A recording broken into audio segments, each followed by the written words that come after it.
Archie Sonic issue 250. Wow, there's a ridiculous amount of variant covers.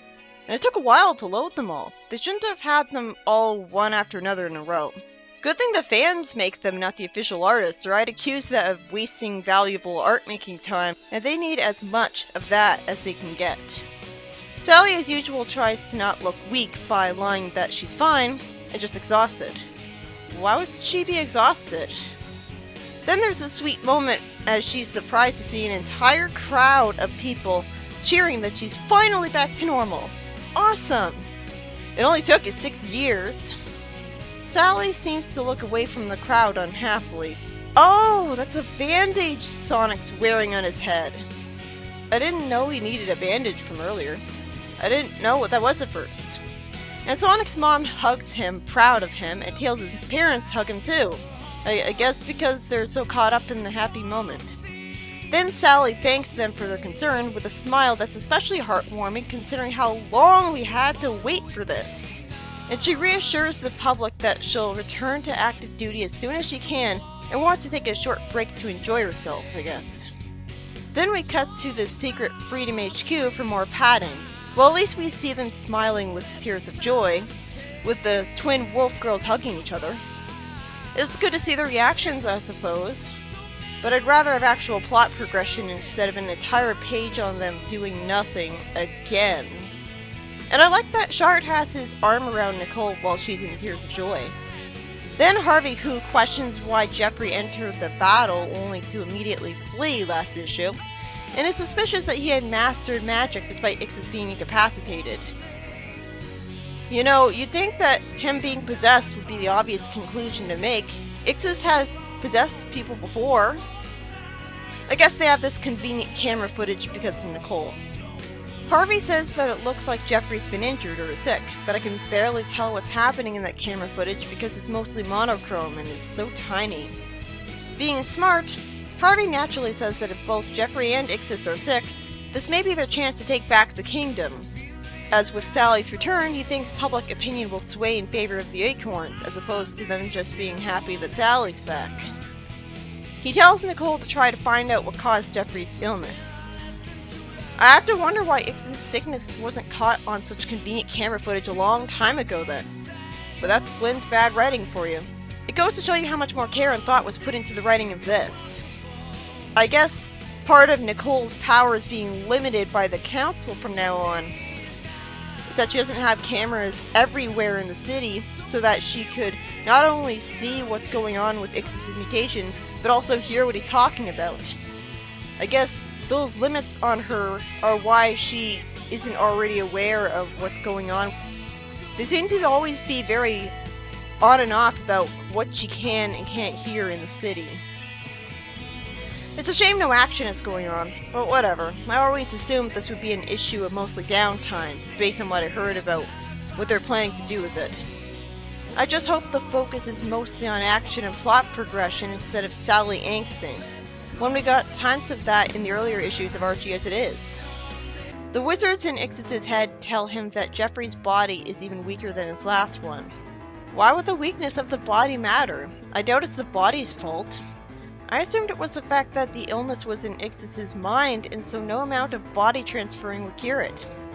But to be fair, the wizards are probably just coming to the wrong conclusion and taunting him. How would they know? Then it turns out Geoffrey can also lecture him along with the other wizards. At least now it's explained where his soul and consciousness went. And he naturally lampshades to Ixis that this obviously isn't helping him, and it's not too late to tell people what's going on. Ixis is just stubborn instead. He slams the door on Nicole, telling her not to sneak up on him. I love her annoyed pout at this. It's amusing that Ixis tries to talk informally or awkwardly, as he asks Nicole how goes the progress on the power ring energy converter device that his master requested. Well, actually it does make sense that she'd be making a device to convert the energy of rings specifically, since rings are in the Lake of Rings, which was copied over to the Nanite City. But why don't they just wish the wizard's illness away at that point? How would this device help him? She says that the progress is going very slowly, as it takes 24 hours to produce a single ring. What about when she sped up the making of rings for a little while so that Sonic would get a ring to wish Khan out of brainwashing? Can't she just do that and get all the rings she wants? But of course, maybe it only speeds it up so much, and she has better things to do than stay there exhausting herself all day. Plus, why would she want to help Ixis anyways?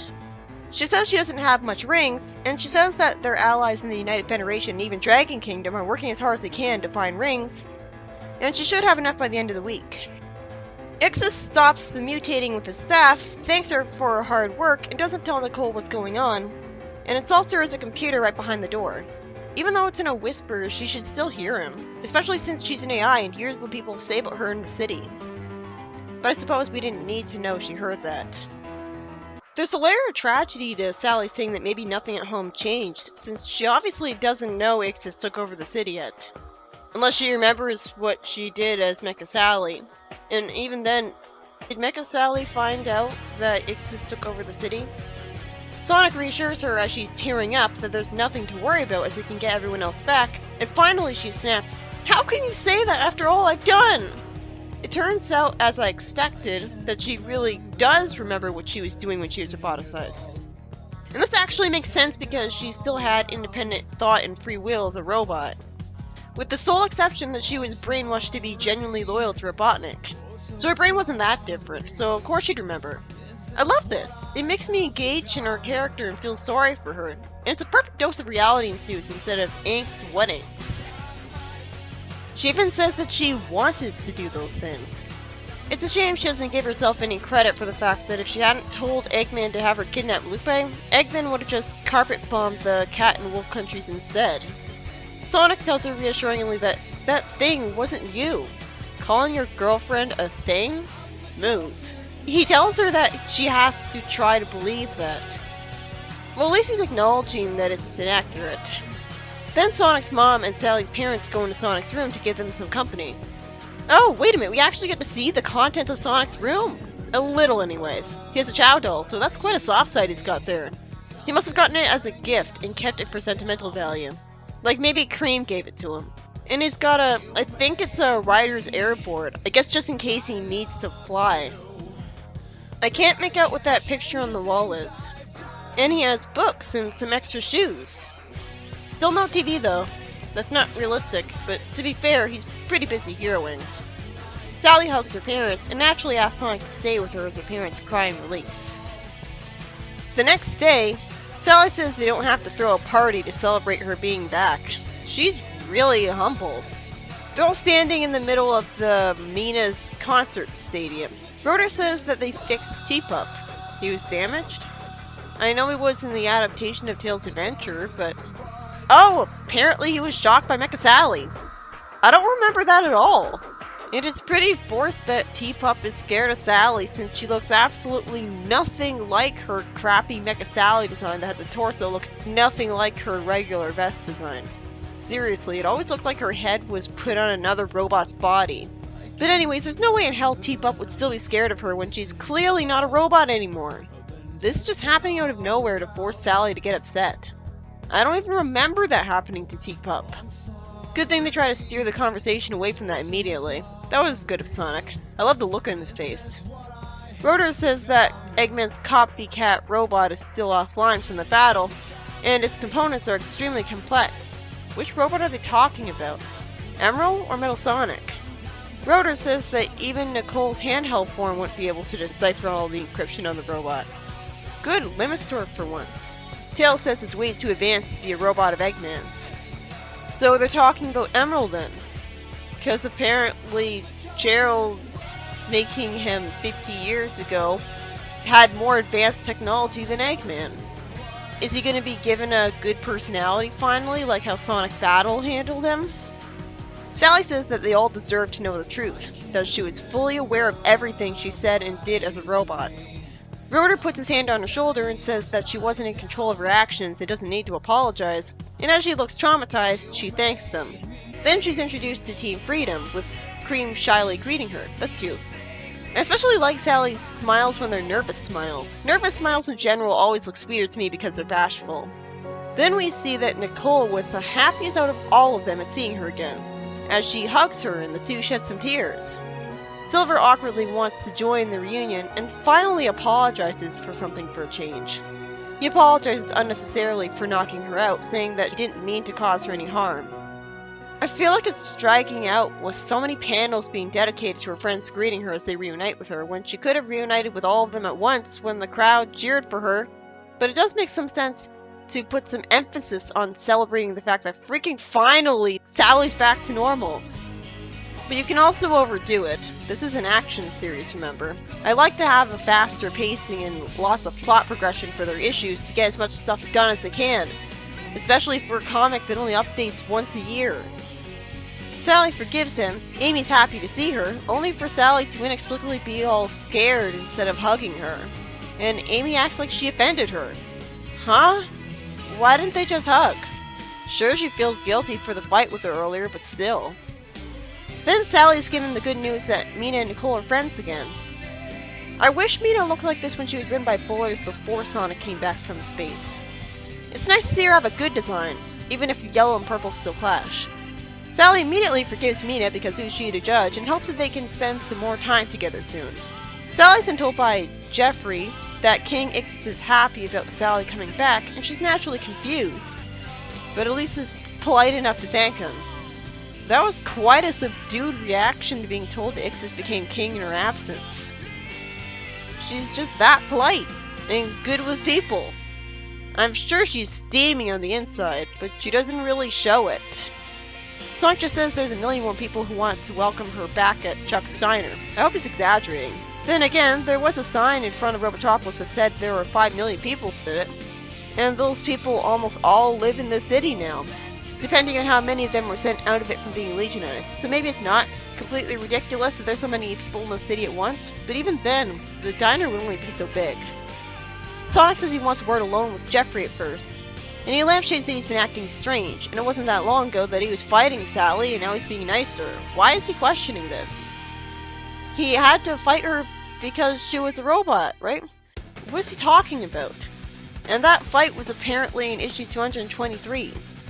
I guess by fighting Sally, he's speaking metaphorically to mean getting Ixis in charge instead of Elias? Huh? If he was literally fighting her, I think I would have remembered it. Sonic lampshades that Geoffrey shouldn't be on board with Ixis after all he's done.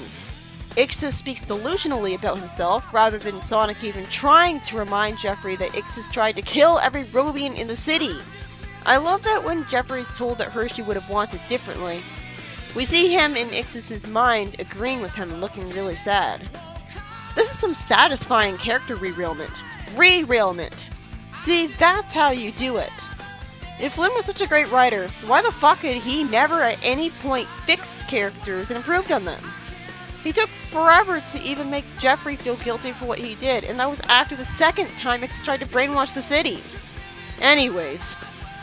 Then after a whole page is wasted on Eggman and Orbot genericness, where we see him blow a damaged control panel on the Death Egg, he satisfyingly bumps his head on it from below. And Cubot says that Metal Sonic wiped out in the hangar, while he's talking like a stereotypical teenager. Eggman's told that he lost Sally, and Orbot tells him they've got the communications working again. He tells Lord Hood to send all of his supplies and fuels to Arctica now. Well, at least Arctica having that brand new name is more creative than it literally just being called the Arctic as usual.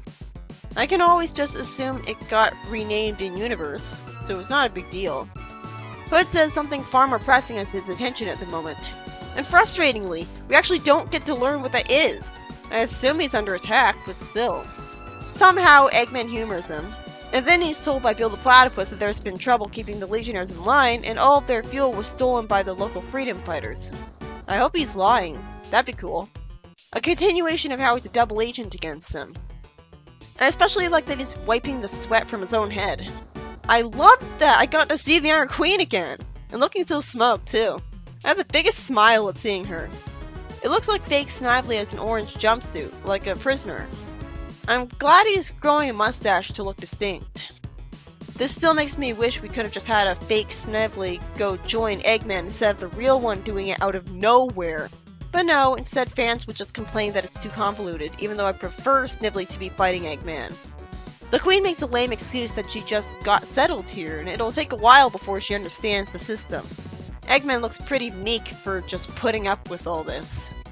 Then Eggman's told by the sub-boss who rules Africa that he's got extra fuel for his bikes and he'll send it over to him for the Death Egg. And Commanding Storm says that it'll take 2 weeks to send some oil to Eggman. What's with the text box referencing a Sonic Universe Online 53?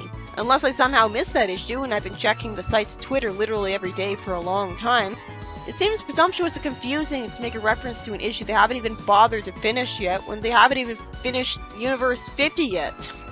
I guess that was intended to build hype. But how can you build hype for an issue that'll come out 4 years from now? Orbot reassures the frustrated Eggman that they can start the repairs on the Death Egg while the fuel's in shipment. At least us seeing how Eggman's doing after issue 247 a little more is giving us some proper closure to what he'd actually be experiencing in its aftermath, rather than the reboot out of nowhere. But it still feels like it's not progressing the plot. Then he looks at blueprints we sadly don't get to see the contents of, and he says that he wants to make sure Sonic's team stays in pieces. Awesome! Instead of the issue ending, we get to see a side story. Is it about Antron waking up? Bunny coming back? No, of course not. I was never expecting that at all. Instead, it looks like it's going to be even more filler, emphasizing how Sally's feeling when I could have assumed that. Knuckles happily greets Sally going out of the warp ring. Of course, it took a bit for me to remember that RG Sonic Online retconned the fact that all the echidnas were sent to the Twilight Cage, since we didn't actually see Endangered Species completed yet. So no, he actually doesn't have bad news for her. He hugs her, and it's nice to see him uncharacteristically giddy for once. Nicole thinks that Sally's being made uncomfortable as she teases him. At least her eyes looking weird here can be justified in universe by her being an AI who can look however she wants. Sally reassures him, and notice how differently the character's eyes are drawn sometimes in this story. It was pretty surprising. Is that supposed to be an homage to John Gray's art style? Whatever, I'm just thankful the issue's actually out. It could be drawn like other M for all I care. Well, maybe that's an exaggeration. Finally, reality ensues as Sally awkwardly apologizes to Knuckles and cries, and falls to her knees saying that she doesn't deserve her friend's sympathy. She says that her experiences as a robot have been burned into her mind, and she thinks she had been turned into a monster. So I guess she won't have as much reason to be judgmental of Fiona anymore, because at least Fiona never worked for Robotnik. Fiona never betrayed the heroes for Robotnik and ruined their missions. And she was certainly never roboticized. But I'm sure she'd still be super critical of her anyways, because it's not like Sally intentionally left and betrayed the team. Knuckles puts his hand on Sally's shoulder and sits down to talk with her on the couch. Sally says that in Silver's future, everyone was dead because of her. Which apparently she was told about that. Huh? Is that why Finitivis thought he saw a vision of the future where everyone killed each other? He somehow didn't understand what roboticization was all about? Sure, that's just Mobius Legends, but that's all we've got for a proper explanation for why he's evil, so I have no choice but to run off that. Knuckles relates to Sally because he knows what it's like to be turned into a weapon, referencing the forced Enerjack Knuckles arc that logically never would have happened at all because Archimedes should have just teleported all the bad guys away from Master Emerald in seconds like he did to Rouge. But still, I feel like this is wasting valuable comic space on recap. I already know about the Enerjack Knuckles arc, and how Knuckles was angsty instead of being helpful. We didn't need art dedicated to this recap text. We could have had the panels be dedicated to actual plot progression instead. I don't know what I was expecting. I just remember seeing a cover for this issue that had something to do with Silver, Sonic, and, Metal Sonic, I guess? Maybe I thought this issue would have them fight Metal Sonic. Knuckles lampshades that he's making this too much about himself, and Sally says she's feeling a little better. They hug, and sadly, the issue ends there. Well, this was a good issue, I suppose. It does make sense that they put a lot of emphasis and focus on the fact that Sally's friends are happy to see her again. And Sally's feeling guilty of everything she does as a robot. It'd be really lame of the comic to put barely any emphasis on that in the aftermath of the darkest arc in the series, and just sweep it under the rug. But I would have rather at least had the heroes fight something at some point. You know, like Metal Sonic. Okay, he needs repairs, but what about some other robot? In Fleetway, they made villains out of brand new characters dozens of times. It was once an issue at some point. And those characters were criminals living in the cities, like the main city in the comic. So it wouldn't be hard to at least have the hero stop someone from stealing a person's purse in the Nana City. You'd think the city would have a mafia for them to fight. We seem to be expected to believe that there's just no criminals there at all. Anyways, I'm glad to see Sally back to normal. I was just disappointed that literally the entire issue was focused on this, when I assumed there would be at least some action instead of the whole issue being about characters talking to each other. This is why I like Fleetway a lot better. The pacing is better, and the focus is on action. I'd rather there be more focus on plot progression, especially since it takes a year for another issue to come out. You know, Archie used to come out on a monthly basis. It's not that hard.